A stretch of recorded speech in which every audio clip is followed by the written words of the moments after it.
एक 8-10 वर्षाचा मुलगा, साधारणपणे अगदी 4थी-3री शाळेला जाणारा मुलगा एका मासिकामध्ये कविता देतो आणि आनंदाची बातमी ही की त्याची कविता मासिकामध्ये छापून येते.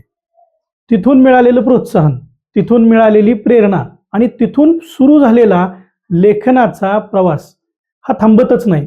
अगदी आयुष्यभर, अखंडभर तो लहान मुलगा मोठा होतो आणि मोठा झाल्यानंतर महाराष्ट्रातील अत्यंत नावाजलेला कवी, लेखक म्हणून नावारूपाला येतो. होय, नाव आहे विष्णू वामन शिरवाडकर, ज्यांना आपण कुसुमाग्रज म्हणून ओळखतो.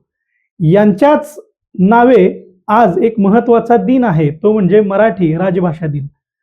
अशा महान व्यक्तीच्या नावे हा राजभाषा दिन साजरा केला जातो. त्याचवेळी आपली देखील फार मोठी जबाबदारी वाढते की आपण देखील मराठीमध्ये, प्रमाण मराठीमध्ये आणि बोली मराठीचा अभिमान बाळगून बोलावं, लिहावं आणि हीच भाषा व्यवहाराची बनावी. यासाठी सर्वांना मनपूर्वक राजभाषा दिनाच्या शुभेच्छा.